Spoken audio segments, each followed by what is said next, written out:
Dr. Sufrin, tell me your credentials again. I'm a board-certified obstetrician gynecologist, and I also have a doctoral degree. Yes, ma'am. And you're a professor? I'm a professor at Johns Hopkins University. And the medical school, or? In the School of Medicine and at the School of Public Health. Okay. You're a chaired professor, or? I am not. Okay. All right. But you... What happens when political ideology seeps into medical testimony? At a recent Senate Judiciary hearing on women in incarceration, Senator John Kennedy wasn't pulling any punches. He came prepared to ask real questions, and what he uncovered left the room stunned. Thank you, Mr. Chairman, and thank you for calling this hearing. Ms. Umberger, you were in a Georgia state prison? Yes, that is correct. Okay. And Ms. LeBoy, am I saying your name right?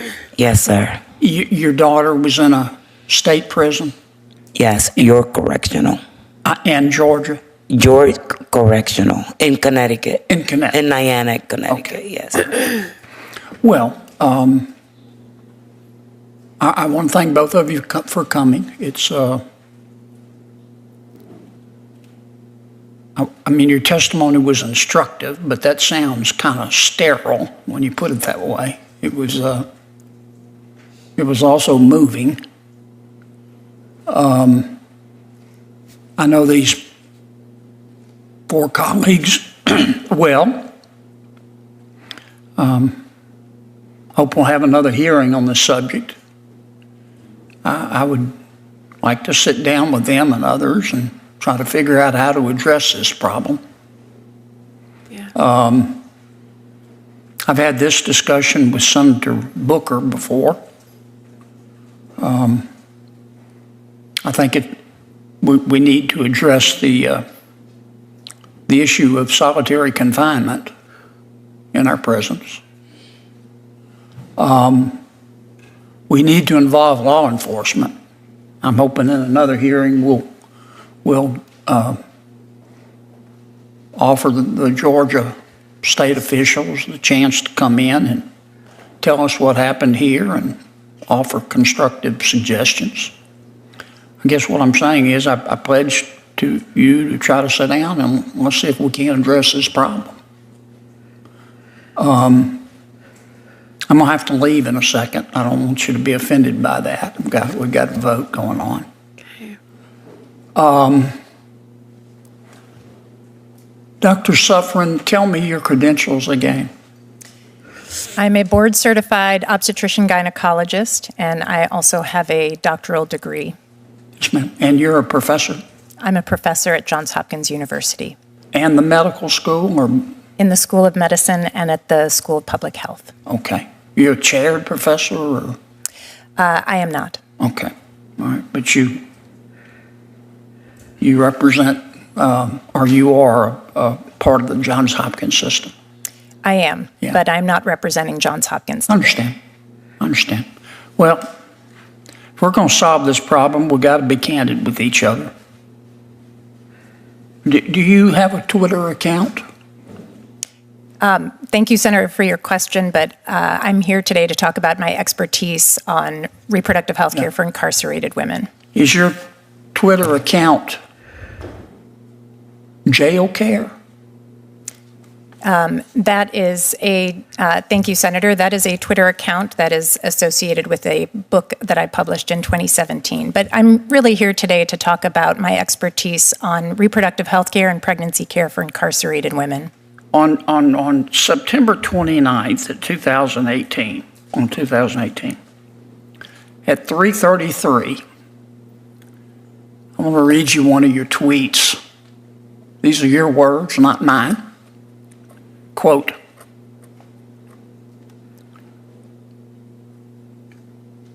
Piper reminding us that gathering to discuss ending incarceration of women girls.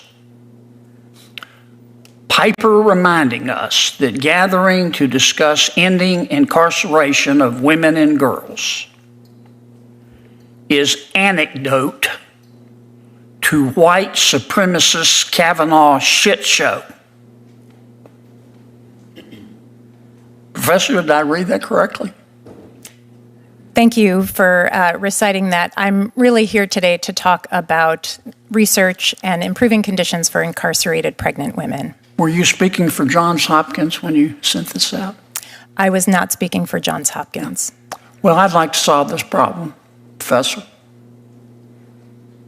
But we're not going to solve it with that kind of attitude.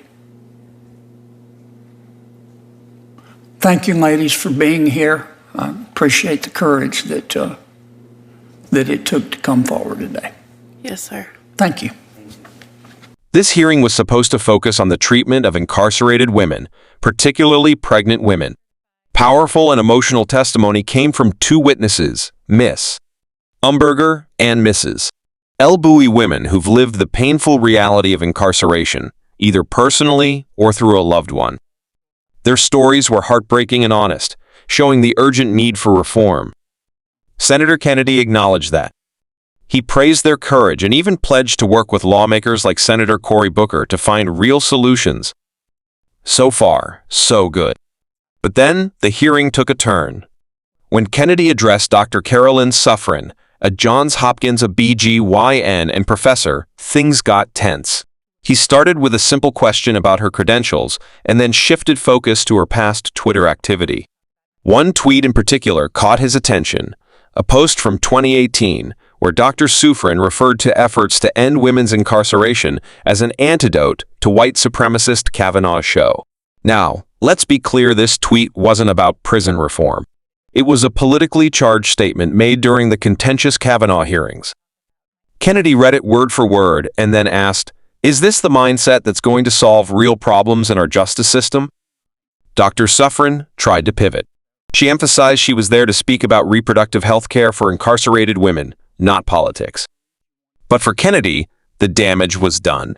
His point was that genuine reform can't come from a place of political hostility. And here's the deeper issue. When experts walk into the room already carrying a public record of political bias, it makes it harder to build trust, even when their professional experience is sound. Kennedy didn't say Dr. Sufrin lacked expertise. He questioned whether personal politics were getting in the way of a productive conversation. And in today's political climate, that matters more than ever. This hearing was a microcosm of a larger debate. Can we fix America's broken systems if the people involved are more interested in pushing agendas than finding solutions? So what do you think? Can bipartisan prison reform really happen when experts bring political baggage to the table? Or was Kennedy out of line for digging into an old tweet? Drop your thoughts in the comments. And if you're tired of scripted soundbites and want real talk on American politics, don't forget to like, subscribe, and share this video. Stay sharp. Stay informed. This is American Snapshot.